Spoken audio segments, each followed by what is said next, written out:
Hello there and welcome to my guide for painting MODOK Scientist Supreme for Marvel Crisis Protocol. First thing I've done is given him a spray with some Retributor Armor Gold, as that's his main colour, and basically it's just going to help us in the long run. But of course sprays always miss certain areas, so I'm going to use some more Retributor Armor just to neaten all that area up and make sure he's got a nice smooth coat. I then gave his face a coat with Bugman's Glow. And then I gave all that gold and his face a wash with some Reichland Flesh Shade. Once that wash is dried, we're going to relayer the Retributor armor, making sure we avoid all of the recesses. This will be followed by a 50-50 mix of Retributor armor and Uruk armor gold for the first set of highlights. For the second set, it'll just be Uruk armor gold by itself. And then for the final highlight, it'll be a 50-50 mix of Uruk Armor Gold and Stormhost Silver. Now this is just an edge highlighting, so take your time and try and be as neat as possible. Next, I'm going to use some Screamer Pink to paint the inside of MODOK's mouth and his tongue. I'm also going to use it to paint the gums that you can see on his lower teeth. I'll then highlight the gums and the tongue with a 50-50 mix of Screamer Pink and Pink Horror. And this will be followed by a final highlight of Pink Horror just by itself. Then I'll use Abaddon Black to paint his eyes, as well as the inside of the rocker section and below the laser. Then I'll use Matte White to very carefully paint in his eyes. Next I'll start working on his skin, and with that I'm going to relayer the Bugman's Glow, being very careful to avoid all those deep recesses. Now I'm going to be using layering to get this skin looking as smooth as possible, so there's going to be quite a few steps for the skin. So next we're going to be using a 70-30 ratio of Bugman's Glow and Cadian Flesh Tone for the next layer. Then a 50-50 mix of Bugman's Glow and Cadian Flesh Tone. After that, we're going to do another 70-30 mix, but this time it's going to be Bugman's Glow and Cadian Flesh Tone in favour of Cadian Flesh Tone. Then it's just Cadian Flesh Tone all by itself. So as you can see, with each successive layer, I'm doing a smaller and smaller layer, and I'm just really trying to sort of emulate where the light would catch on the skin. This way, it'll help the transition from light to dark look a lot smoother. Next is a 70-30 mix of Cadian Flesh Tone and Kislev Flesh. And following that will be a 50-50 mix of Cadian Flesh Tone and Kislev Flesh. And then the final layer will be a 70-30 split of Cadian Flesh Tone and Kislev Flesh in favour of Kislev Flesh. And as you can see, we've got a very smooth transition from the darker shady bits to the much lighter flesh. Now I prefer to do it this way than wet blending or anything like that, because it takes a lot less time to do it like this, and to be honest, I'm not very good at blending. So with that out of the way, we're going to move on to his teeth, and for that I'm going to use some Morghast Bone. And I'll be given a wash with some Army Painter Soft Tone. While that wash dries, I'm going to use some Calibite Green in his heart monitor. And that'll get washed with some Corellia Green shade. And while that dries, I'm going to use some Ahimrum Blue to paint the laser weapon. And that'll get washed with Arkellian Green. His teeth should be dry now, so we're going to relayer the Morghast Bone with some Morghast Bone. Make sure you avoid the recesses. This will be followed by a 50-50 mix of Morghast Bone and Wraithbone. Then Wraithbone just by itself. And a final highlight of a 50-50 mix of Wraithbone and Matte White. With his teeth out of the way, we'll move back to the heart monitor, and I'm going to relayer the Calibite Green. Followed by a 50-50 mix of Calibite Green and Sarabite Green. And Sarabite Green just by itself. And then the final layer of Matte White all by itself. For the inside of that laser weapon, I'm going to relayer the Arung Blue.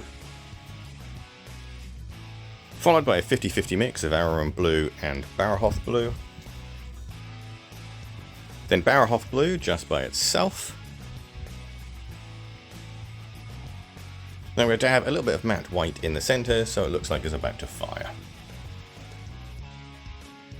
Now I'm going to start moving on to the purple, and for that I'm going to use Naggaroth Night, which I'll then wash with some Druchii Violet.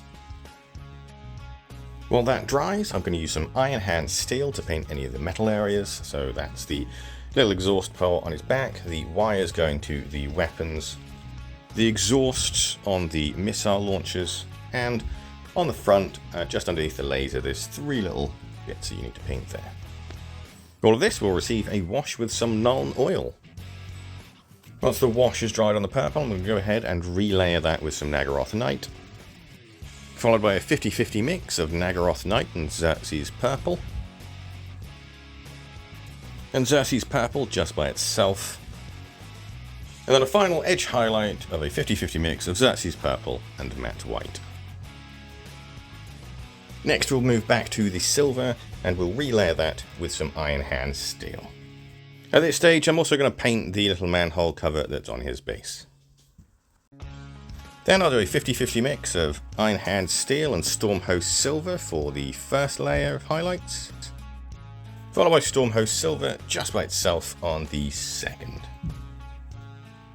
Next I'll start working on some minor details, so I'm going to use Evil Sun's Scarlet to start working on the laser thing in the middle of his head and the little gem. And I'll give these areas a very small wash with some Carroburg Crimson.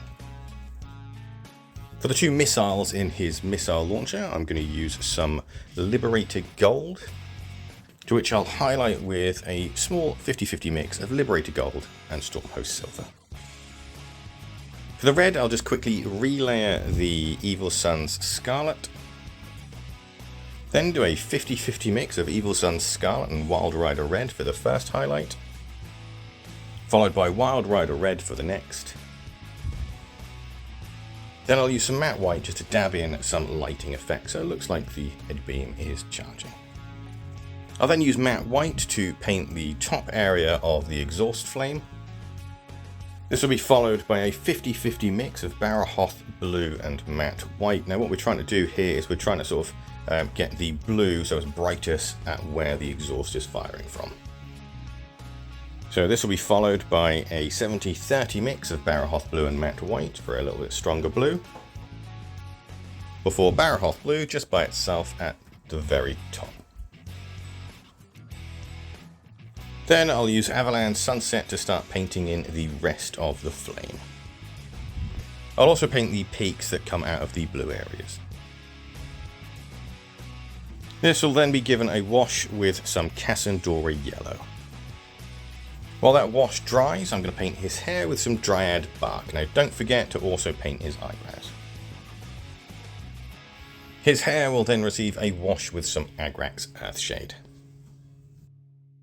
Once the washes are dry, I'm going to mix a 50-50 mix of Flashgitz Yellow and Avalanche Sunset to paint the first layer for the flame. What we're trying to do is we're trying to make it as bright as possible. So this will be followed up with some Flashgitz Yellow just by itself. Then I'm going to do a 50-50 mix of Flashgitz Yellow and Wild Rider Red for the highlights.